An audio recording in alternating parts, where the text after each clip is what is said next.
Bismillahirrahmanirrahim. Assalamu alaikum, dear students. Welcome to Sufa Intellectual School. How are you all? I hope you will be fine. I will start my lecture with the name of Almighty Allah through a dua. Kindly recite dua with me. Rabbi zidni ilma, Rabbi zidni ilma, Rabbi zidni ilma. It means, O Allah, increase my knowledge. This is your science period and it's your lecture number 2. Today we will going to continue our unit number 1, living things in the environment, chapter number 2, habits and habitats. Today I will going to discuss the following topics with you. First of all, I will give you the overview of our previous lecture, that what we have learned in our previous lecture. Then I am going to tell you about the relationship of humans and the non-living factors of our habitat. Okay, let's come to the overview of our previous lecture. Previously, I told you about the basic needs of a human being, that these are the basic needs: air, food, water, shelter, security, healthy or sanitary conditions. Then I also told you that what is a habitat? A habitat is basically a natural home of a plant or an animal. I will share you a video. After watching this video, you will, inshallah, will have a better understanding of the different habitats of animals that are available in the world. So I am playing the video. Kindly watch and listen it carefully, okay? Habitats. Habitat is a place where an organism lives. Habitat provides food, shelter, and climatic condition for the organism to live comfortably and multiply its species. Habitat can vary for different organisms. Let us discuss some of these habitats. Generally, habitat is classified into 3 major types: terrestrial habitat, aquatic habitat, aerial habitat. When the substrate that supports the organisms is land, it is called terrestrial habitat. The organisms in this habitat are known as terrestrial or land-dwelling organisms.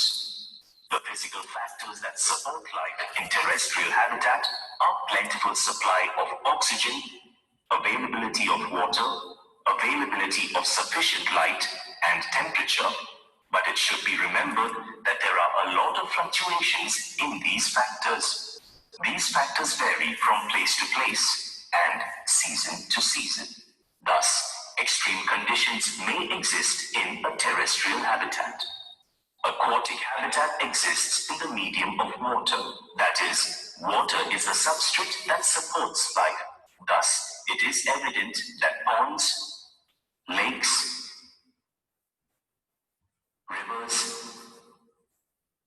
and seas are aquatic habitats. The physical factors, though similar to terrestrial habitats, differ in their intensity. Water, the medium of the habitat, varies in its content of dissolved salts. The variation is from fresh water to extremely saline condition in the oceans. Only dissolved oxygen is available in water.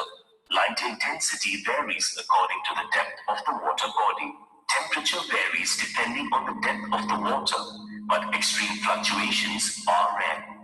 Here, air or atmosphere is the medium that supports life. All flying animals occupy aerial habitats, but none of them exclusively live in an aerial habitat. Their dwellings may be on trees or ground. Physical factors like oxygen, light, and warmth are plentiful in the aerial habitat. Animals that make their dwellings in trees are called arboreal animals. Monkeys, koala bears, iguanas, and certain types of snakes are some of the arboreal animals.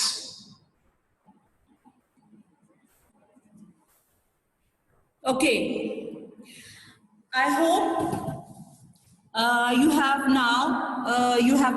a better understanding of what is a habitat and what are the different types of habitats. So let's come to today's topic, that is human and non-living factors of a habitat. Following are the factors that play a vital role in making a habitat perfect for the human being. So first one is air.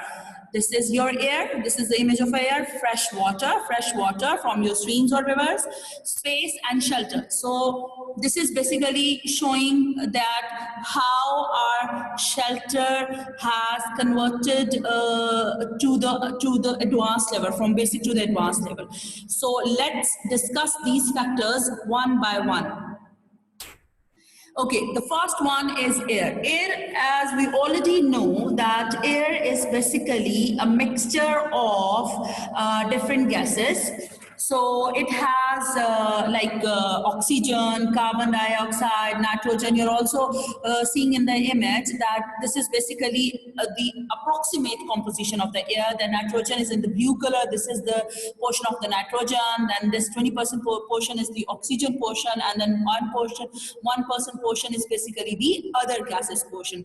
So why the air is important? Because from this air we are getting the oxygen. And why oxygen is important for us? It is very important for us because we inhale oxygen. We need oxygen to survive.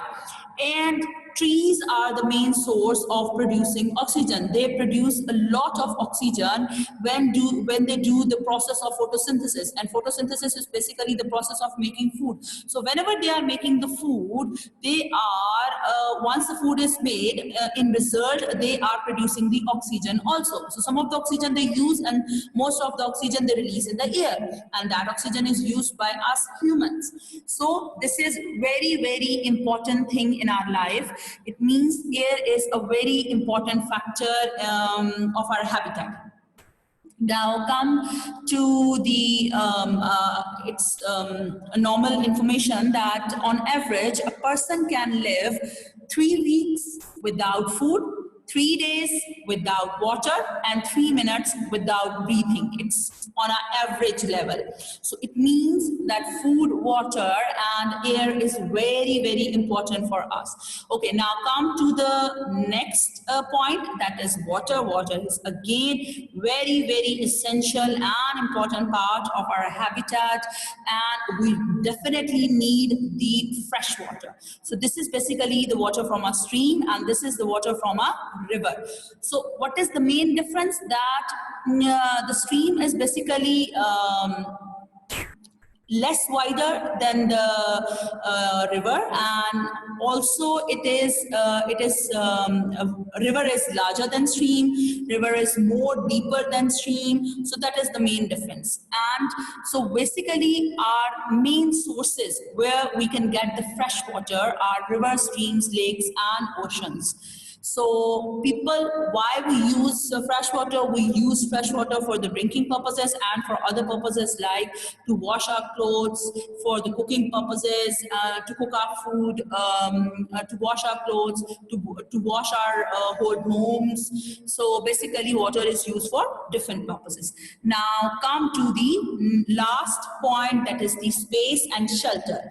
Yes, it's also a very essential part of our life that we definitely need the shelter.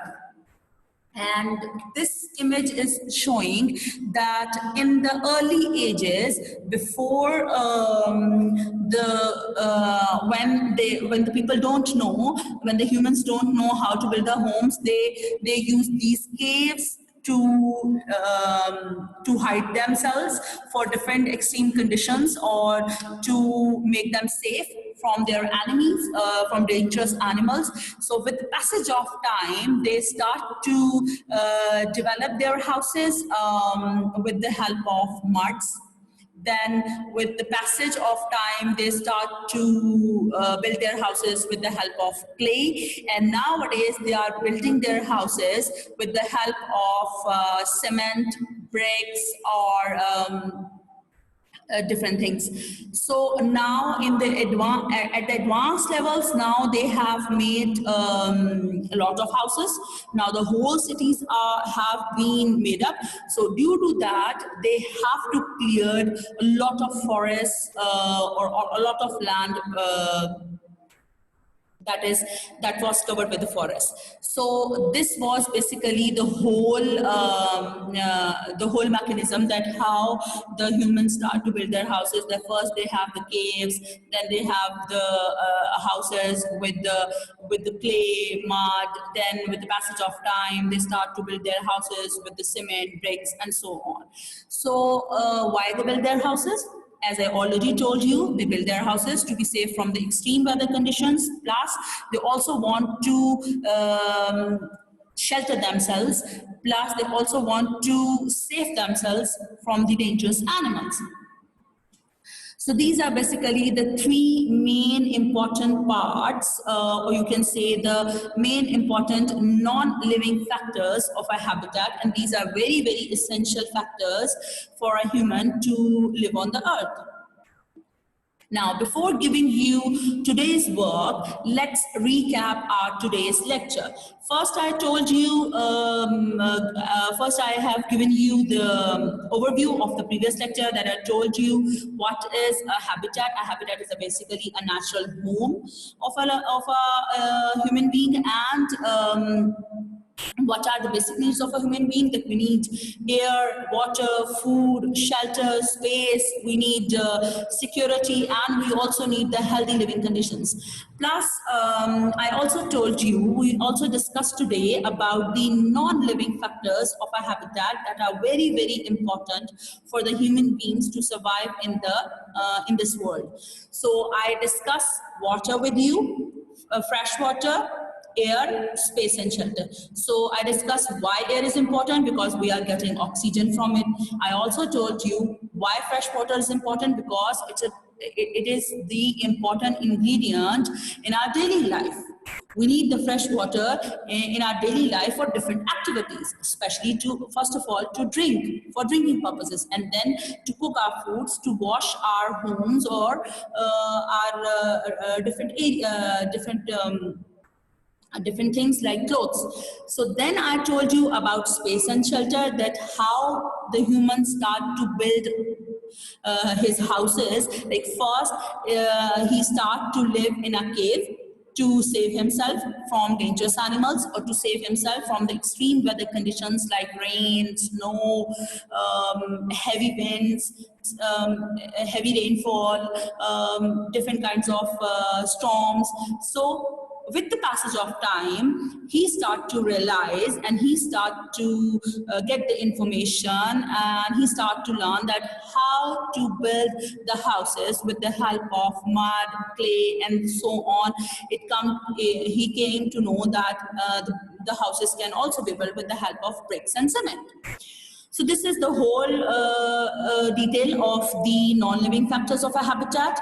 I hope now you have a better understanding of all the factors. Now your today's homework is that we will going to do the question answers on our notebook. And you have to do the reading of page number 18, 19, and 20 from your textbook. Well, for the classwork, for the question answers, I will share the file with you on your WhatsApp group. So I will share each and every detail, so you will not be having any issue. If still you want to ask me any question, you are most welcome to ask me in your WhatsApp group. I will be available there. So till then, take care. Allah Hafiz.